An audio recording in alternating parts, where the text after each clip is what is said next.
Into Win or Hughes, the Bay Area Sports Podcast. I'm your host, Joe Hughes, alongside my brother, Eric Hughes, and we're going to be joining you each week on Mondays, talking a little bit about what's going on in Bay Area sports with a big focus on the Oakland A's, the team that we like to follow. So we're going to jump into it because, Rick, there was some big news today as the A's are getting ready for the season opener. They're going to come home for this Bay Bridge series, pregame series against the Giants, and that's going to start on Sunday, and then they're going to take on the Giants in San Francisco. But it looks like the A's have locked into the way they're going to start the season with the starting rotation. That was kind of the big news that they're talking about, that they're going to have a five-man rotation to start the season off. They're going to go with the rookie. Kind of a surprise. Kyle Muller going to get the start on opening day. It's going to be a rookie starter that the A's got in the Sean Murphy trade with Atlanta. Then you're going to have Shintaro Fujinami. He's going to pitch on Saturdays. We're going to talk a little bit more about that a little later.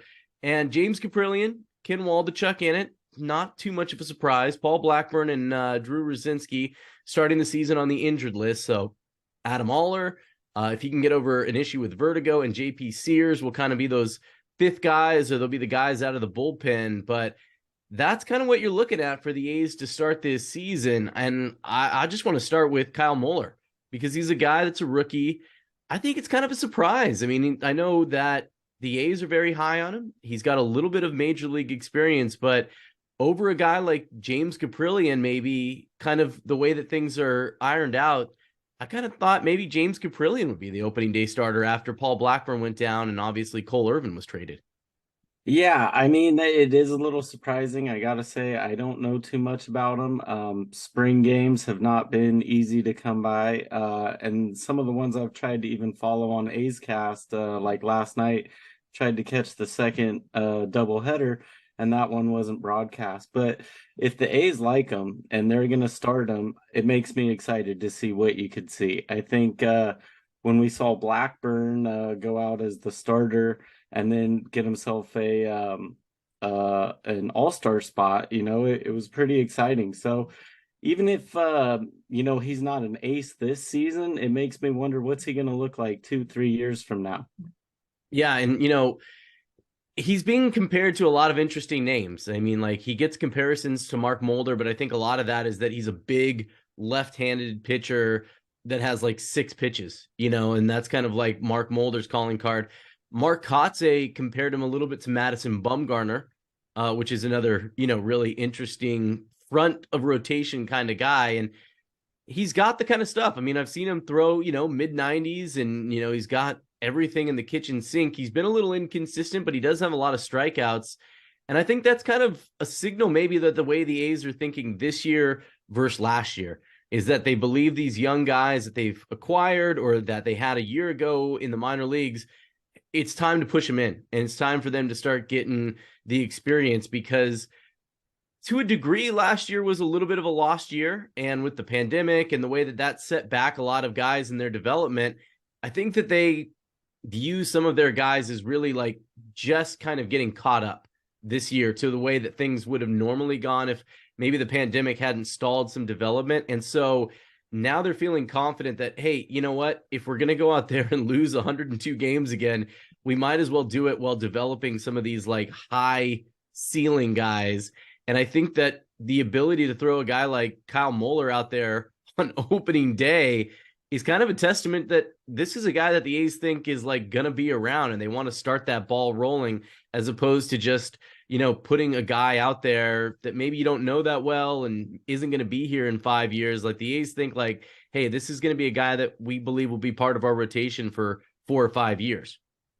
I think it's going to be great for his confidence to see that the organization has that much faith in him. Hopefully, he'll be able to back it up. And, it is pretty par for the course for the A's to go through the rebuild, and then the next year when they start clearing house, it's a wash. That's kind of what it is. Not that last season wasn't fun, but you knew there wasn't a lot to play for. And so instead of going for, okay, I'm looking long haul here, you're just taking it game at a time. I think it'll be a little bit more like that this season, but the rebuild process starts somewhere. And then I think this is similar to probably that 2016 team where you start getting some of those core pieces. and you see them start to develop. So a few years from now, those are the guys that you're excited. Those are the jerseys that are getting given away on Mm-hmm. promotion day. So I'm excited to see what's going on here. I'm excited to see how he does. I mean, we all know I love opening day. And so if you can't get up for opening day, like what can you get up for? So we'll I see how think, it goes. yeah, I think another surprising thing is that he's new to the organization. Like he came here in a trade. He did get some time with Atlanta, but to see a guy get that nod on opening day, I got to imagine he is going to just, like that's a big start. It's the opening day. It's the biggest crowd the A's are going to have for a long time. It's the biggest crowd that you're going to be in front of for a while. And like, it's not exactly an easy team that you're going to have to go through. You're going to be playing the Angels. You're going to have to face Mike Trout and Shohei Ohtani on opening day. Adrenaline's high. You want to impress because you're right. Spring games don't get a lot of attention from the fans. The numbers are a little hard to read. So this is really a first impression for a guy in a new organization amongst new fans that haven't been following his career through the minor leagues for like a decade plus, that you've been like, oh, I know this guy. I've been excited about him. I've been hearing about him. It's like, nope, welcome to the A's. You're starting opening day. I mean, I know it's a little circumstance because if they had, everything lined up, it'd be probably Paul Blackburn. But I think that's one of the things I'm most surprised about, that it's going to be a guy that, not a lot of A's fans know. The organization is just getting to know him. And that's going to be a lot of pressure on opening day to come out there and have that kind of good performance, especially because it's not like it's something where you're starting on day 2 or 3 and you can kind of feel like there's a lot of pressure taken off of you on opening day. Ooh, And like you said, against the Angels, who yeah, have Shohei Ohtani and Mike Trout, who ESPN has just ranked as the number one and yeah, number two players in baseball, coming off a pretty hot World Baseball Classic. So I think they've got some of the rust knocked off. yeah, that's a good point. You could see them really delivering, and they were playing some meaningful games, so they're ready. They're ready to come into this season. So not only is it a test, you got the opening day, like you said, where the last dive bar probably isn't going to really feel like a dive bar and more like a pretty, bougie club. It's going to be a packed house. And yeah, it'll definitely be a test. He'll have to battle those nerves at opening day, as well as battling two of the best players in the game. Yeah, as a rookie, nonetheless, like not like, hey, just draw on all your years of experience and all those big starts and everything. It's like that was a surprising one to me. I thought maybe James Caprillion would get it. He's got a lot of experience. The organization knows him. He's pitched well this spring. I know he's coming off of an injury and a surgery, so I think they wanted to give him a little bit of rest, take some of that off of him. And then Adam Oller was a guy that I thought maybe had a chance because he had some good. He was pitching well this spring, a little bit more familiar with the organization, but we'll see. It's opening day. After a week, everyone forgets about it. It's got a lot of pressure leading up to that big moment, that first big start in front of a big crowd. But you know, think about your opening day starts. Like you don't think about them too often, like you do when you think about like kind of funny things that happen where a guy got like scratched. Remember when it was like, I think it was like Rich Hill had to go in for Sonny Gray on a opening day start because of a late scratch and, things like that. Uh, I'm excited to see Kyle Muller. I would say that it's a little weird because you kind of want to put your best foot forward, and the A's aren't able to do that. But Kyle Muller is who they feel is going to be their best foot forward right away. But I'm excited to see him pitch. I don't know if it's like right away that you're like, okay, this is our ace, this is our win day guy, is right away as a rookie that they just got from another organization, as opposed to anybody else that they had or that they've got coming up. But I'll keep myself looking for the glass half full on it. Exactly. And the other side is maybe he is, Yeah, so who knows? I remember when Sonny Gray came up, he was, unknown and turned into Sonny Gray and yeah, somebody that everyone in the green and gold knows and loves. So hopefully we'll get a little more of that. The other thing is no pitcher is going to go out and win every single game, and so the other side is your next start, it's going to be probably a walk in the park comparatively. So Uh, yeah, I mean, it's always big for opening day. I'm sure it's a huge honor for him. I'm sure he's really excited. I'm sure his whole family is excited for him.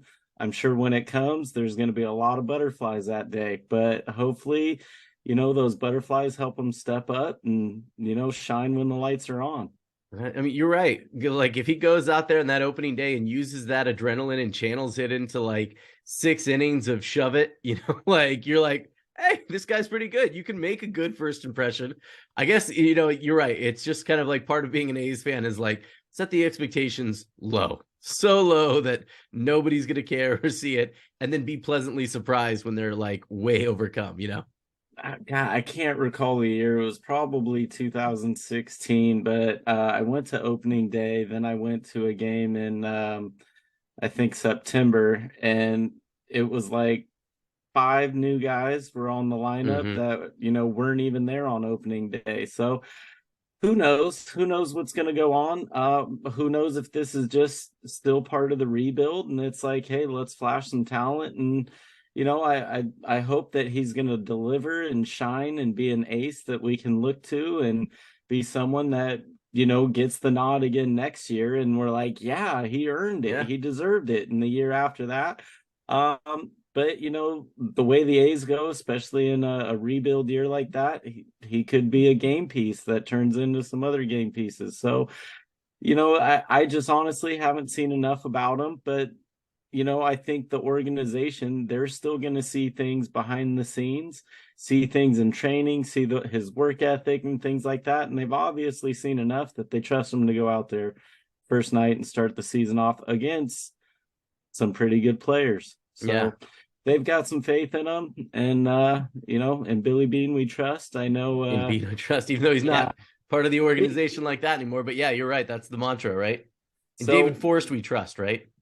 so May the force be with you. That's what we should be switching it up to right now. as fans, a lot of time, and you got a lot more insight in these things. You can I'm dive glad deep. you acknowledge that. I'm just glad that that's on video right now. That Yeah, we I'm well, just gonna cut around that one part right you there. you can dive deeper than the casual fan because this is your profession, so you can do Yeah. that where other guys were at work and we're looking around and then the boss comes and you got to hide that. So it is your job to look deeper in that stuff. But one thing that I have learned as a fan is sometimes I let the feelings rule and think that the feelings know best, and that's not always the case. So keeping that in mind, I'm just going to think that they've seen enough from spring. They've seen enough behind the scenes that you don't even get to see in the spring games. Just the work ethic, the way they compose themselves in the locker room, and things like that. And if they trust them to go out, if they trust him over Caprillion, who I agree, he might have done enough to earn this. But if they're saying, nope, this is our guy, well, let's ride it. Yeah, and another interesting thing I want to talk to you about with the rotation is the A's are going to go with a 5-man rotation. There was talk about kind of doing like a hybrid 6-man rotation because Shintaro Fujinami, coming from Japan, had been on this rotation where he would pitch on 6 days rest or like pitch on the 6th day as opposed to being, as part of like a 5-man rotation. So the A's, as he's making this transition to the big league to make things a little easier on him, they're going to basically have him pitch on Saturdays, which is going to be a huge draw at the Coliseum when he's pitching at home on a Saturday because people are going to want to come out and see him. You're going to see a star to a degree. He's going to attract a big audience, and I think there's going to be a lot of appeal, especially games against the Angels when he's going to be going against Ohtani. And, whether Ohtani's on the mound or not, he's going to face him in the lineup most likely, and that's going to be a huge draw with people coming out to see both of those guys. Fuji has been what we heard, like he's got maybe the best, most complete stuff on the staff right now. He's a little bit more veteran than a lot of the guys the A's have in their rotation. He throws 96, 97 miles an hour. And when he's on, he's cruising. It looks great. But he loses it like that. And all of a sudden he'll walk 3 in a row, 4 in a row, like an outing like when he pitched today, didn't give up a hit, walks a bunch of guys. And he can also strike out a lot. So, it kind of like, he's kind of like the pitcher version of, the 3 outcomes where it's like a home run, a walk, or a strikeout. He's kind of like the pitcher version of that so far. but the A's are going to have a big draw for him. And that's kind of where you're going to have this kind of swingman rotation, whether it's going to be like Adam Oller or JP Sears that'll be in the bullpen, but really kind of like as a swingman to kind of give the A's those starts when maybe they don't have the off days lined up or they need that. And they can also call up a guy like Adrian Martinez. But I'm really interested to see what Fuji will do, not just making that transition, but like how the A's are kind of catering their rotation around this guy, as far as trying to make him comfortable. And just generally from your perspective, are you coming into this with a level of excitement because he's, maybe the kind of guy, like the A's called a press conference when they signed him. The last time they called a press conference when they signed a player was like when they brought back like Jason Giambi, like they just don't do it that often. But are you excited for him as just maybe a fan for what he represents for like potential stardom, knowing that, it comes with some inconsistency? Or is it like we'll wait and see. He's going to have to earn my love, like. I mean, I think everyone on the roster this year, you're kind of looking for potential stardom, right? I mean, the one that I think you probably feel is most dependable is Langoliers, and we've still only seen a little bit of him, but going back to the pitchers, the one that I'm most familiar with is Caprillion and Blackburn, and like you said, Blackburn's starting on the bench here or Injured injured. list, yeah. So I'm excited to see what everyone can come out and do. I feel like the A's, it's a cyclical thing. It's, build them up, get as close as you can get without breaking the bank on a big contract. The A's aren't going to be one of those teams giving out one of those $300-400 million 10-year deals. So when players start getting to that, it's like they kind of price themselves out of the organization and then they become cash in chips. So I just think it's like a cyclical thing for me. Again, going back to the last episode we were talking about, 2015 was a wash year. And then 2016, you start seeing some of those pieces that are pieces of the puzzle, and you start building around that until they price themselves out, Matt Olson style and Matt Chapman style. So I'm excited for this year. I honestly I don't know too much about any of the guys that are coming in new this year. I've not seen a lot of the spring. The channels I get, I guess it was NBC Sports probably had something, but a little bit too little too late. And I know they're coming back, so I think they'll be back on NBC the Bay Area or California when that comes back. So I'll be catching the end of it, but I'm kind of looking at this like this is a cyclical thing that the A's do. I look at last year was the wash year that I still had a lot of fun going to games and getting out there, but this is the year where I'm expecting as a fan to see people that are going to be key for the future. Yeah, I think you bring up a good point. You're right. I think there are some guys that we've heard about that are billed up to us, like Langoliers is a guy that you've heard about, and we got a chance to see him at the end of last year. So for fans coming in, that's a guy that they recognize a little bit. But even then, it's a little bit like the only guys that you really know if you're an A's fan, you were watching last year, and that was very few people because there wasn't much going on. Seth Brown is a guy that A's fans know. Ramon Laureano, a guy that A's fans know.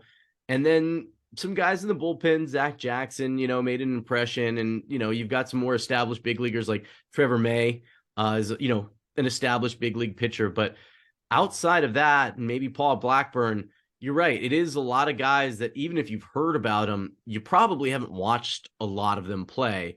And I think even for the A's, they're not quite set on these roles yet. They do feel like this roster has a lot of flexibility.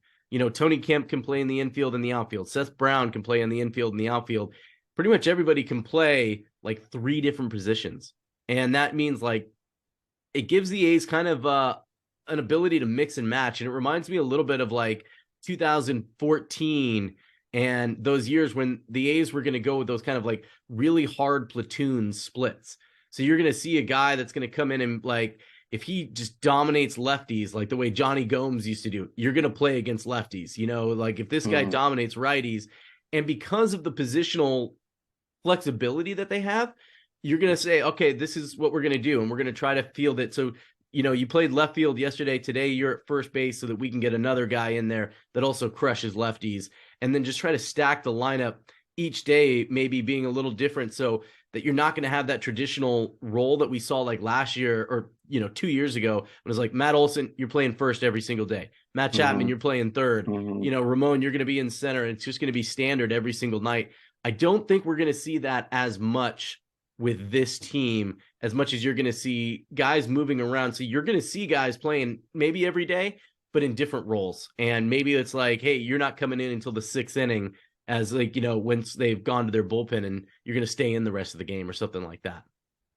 I guess what I am excited about with having so many young players coming up, and they've got something to prove. And that's something that it's those are the players that go out and just play with heart, and there are times where I kind of feel like, hey, I think I like college football better. Like these guys are just laying it on the line, You mean better than the especially NFL, like not like pro, yeah, like but college to excuse pro? me, Yeah, yeah, better yeah, than the NFL, because I'm like, man, these guys, they're trying to get it. These guys don't already know. They're not on McShay's draft board, on ESPN every night. And they're like, I would love to be Mr.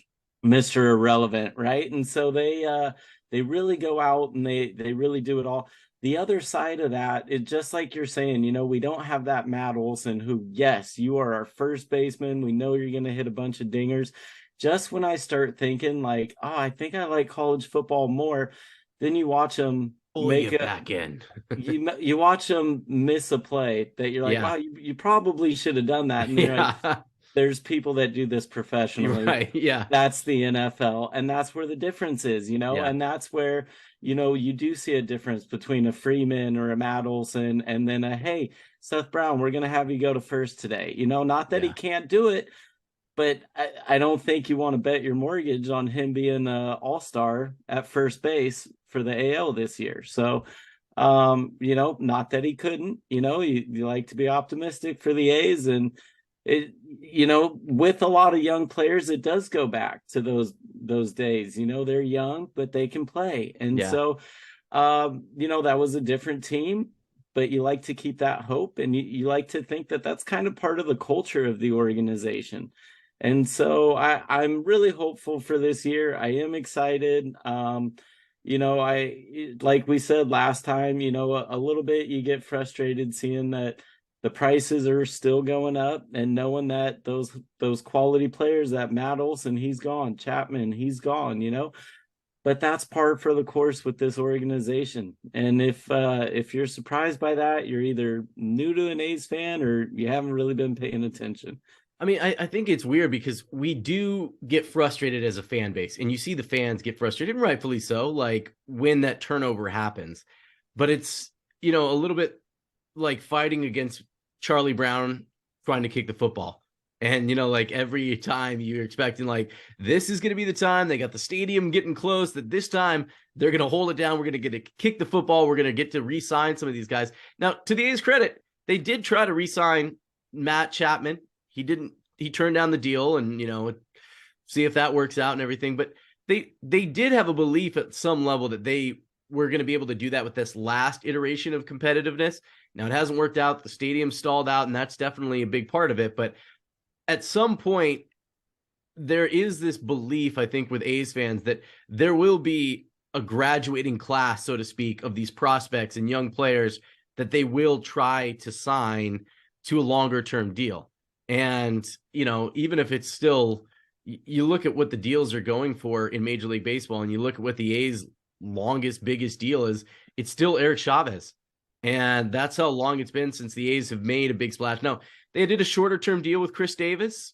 It had mixed results. And I think that Mm-hmm. that's another part of it for them. But at some point, you are thinking like, okay, we are going to have a graduating class that we're going to try to keep a core of guys together and build that around and market it around. So you joked a little bit about like having those guys that they give away on Jersey Day. I think that that's going to be a thing for the A's is like you look at some of their marketing that they do, and they're going to give away kind of more generic team oriented stuff because, you don't know who's going to be there in the middle of a season or the beginning of the season or who's big enough. Like, has Shea Langoliers done enough that people are going to be excited for a bobblehead early on? Like, eventually, hopefully, but not right away. But kind of like what you're saying, and that's because we do get frustrated as fans seeing that, but there is the hope that you're getting there, and to see them trade Sean Murphy and to go, okay, we're putting our money on Langoliers.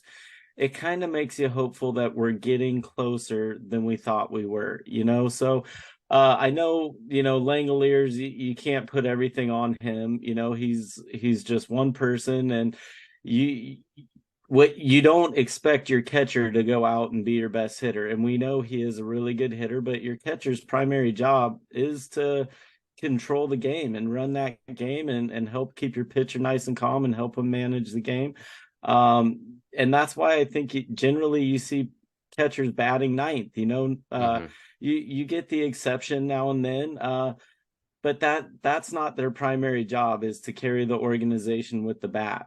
But we've seen that Langoliers has a pretty good bat from what we've seen so far. So yeah, I think to see them going, okay, we've got an all-star in Murphy, we're going to move him on, we'll get some pieces for that, and we trust that Langoliers is going to be able to go out and do the job. So I think it does keep giving you that hope. Either that or they're just still dangling that carrot right in front Yeah. of you, like, and who knows. I mean, So they tried to sign, Matt Chapman. They thought, like, I was a little surprised they weren't able to get a deal done, either with Chapman at that time, which worked out because, he got hurt a little bit and, they were able to trade him, and we'll see how that all works out. But I think at some point, A's fans would be quelled a little bit by starting to believe that, hey, you sign a guy long term and you're showing me something. Now, it might not work out that way because maybe they still wind up, having to move to a different city. We'll see how that all works out. And then, you take that big contract and that star with you to that next city. But,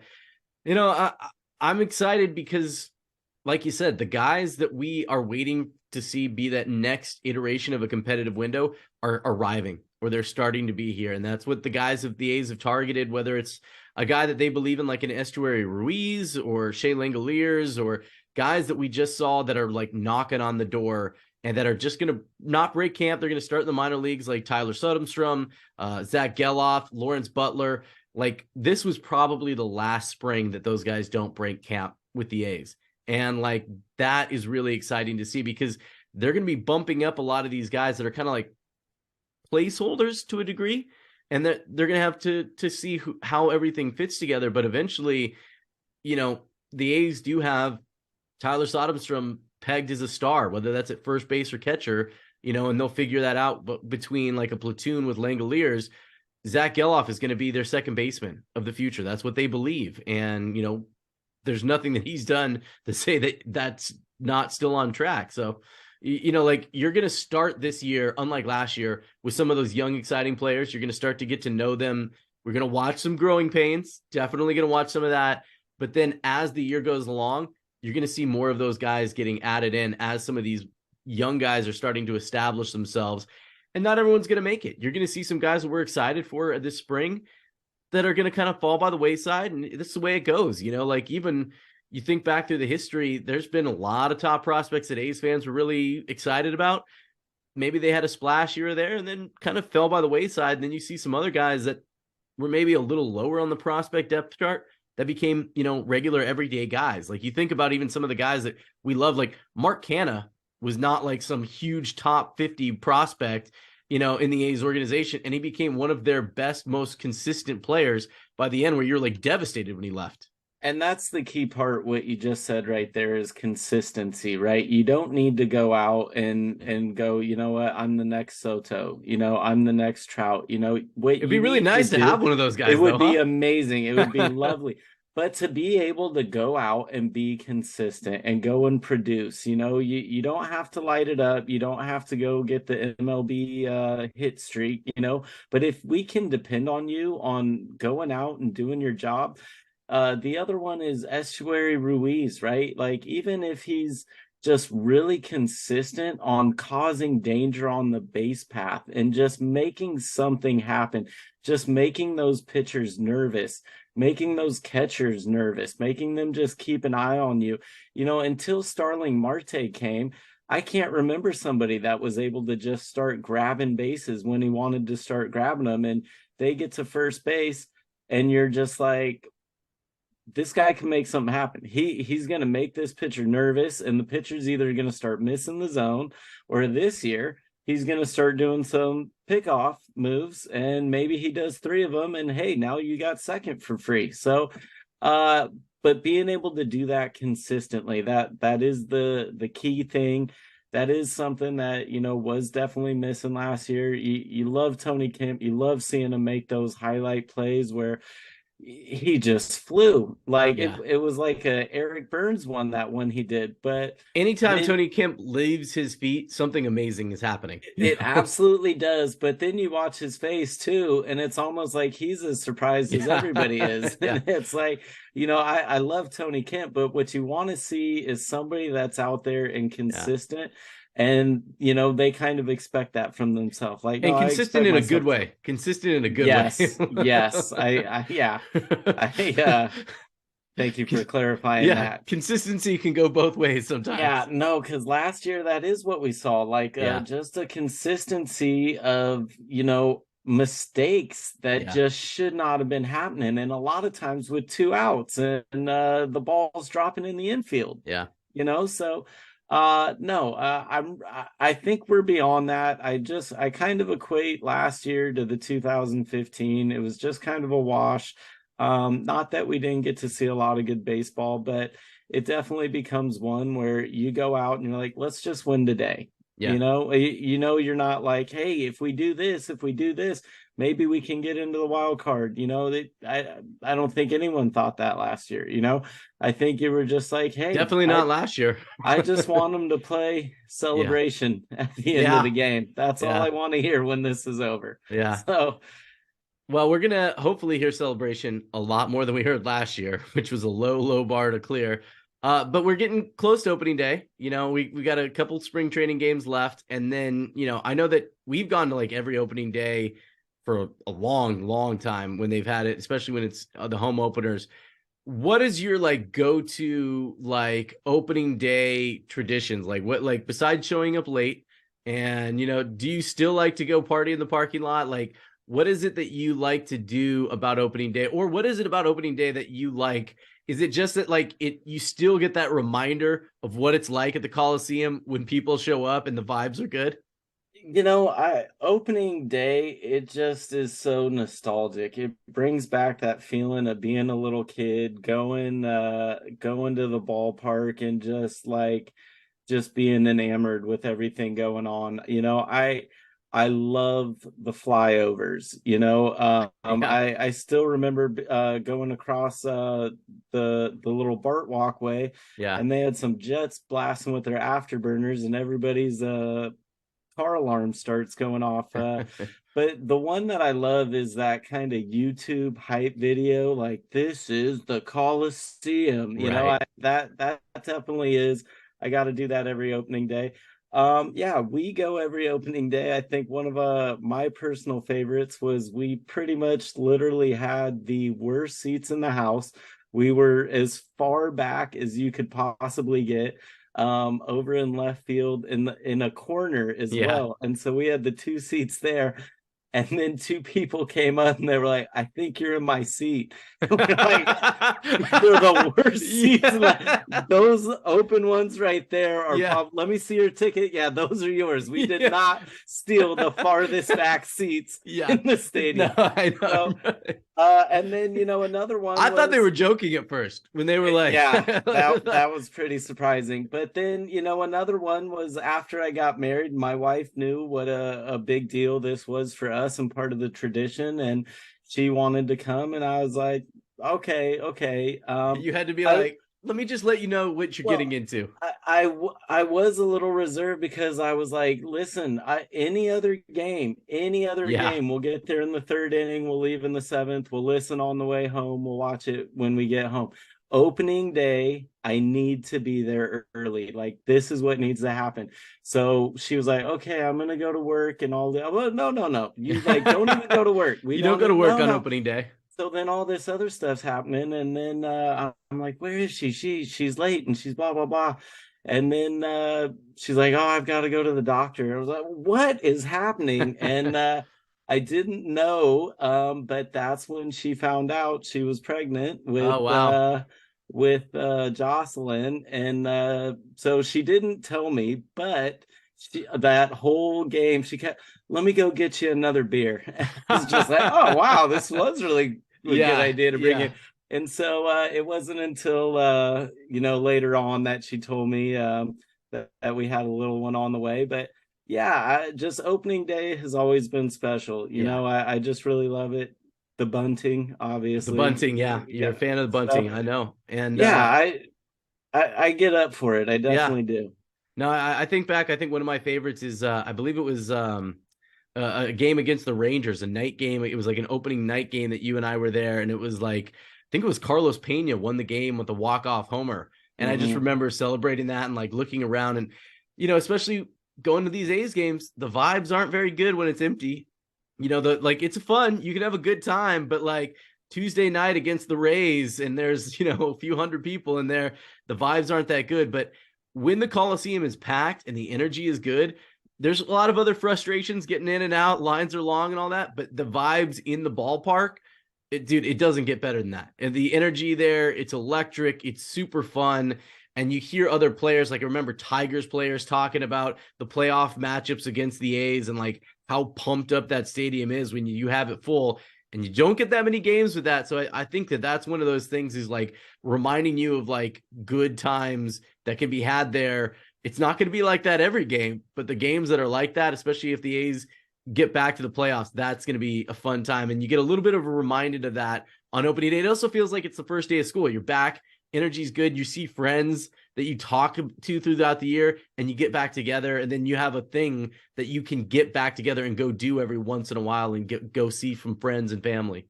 And like you said, like because it isn't like that all the time, you do have to do that and experience it and experience those long lines. So then when you are there Yeah. Tuesday against the Rays Yeah. and you go get a hot dog and go to the bathroom and you come back and it's the same at bat, then you really appreciate that last dive bar, So yeah, it definitely isn't last dive bar, but you're right. Like it is just such a great spot, just a Yeah. great atmosphere, and so fun to be a part of, so fun to bring the kids out to and get them to bring it up and make that part of their excitement. And same for my kids. I hope that's going to be something they do when they get older and go to opening day with their friends. And I hope With they us, think with the back, dads, or even beyond us, Yeah. and then go back and someone, well, what is it? It just reminds me of those times going out there with my dad, and Yeah. opening day with my Yep. dad. So hope to continue it. But yeah, just love opening day, really excited. Definitely hoping we can get a good result. I think it is a little weird that we're going Thursday, we're not going Friday, then we're going Yeah. again Saturday and Sunday. Don't really understand that, but hoping for a really good Thursday. Yeah. Well, I'm looking forward to it, man.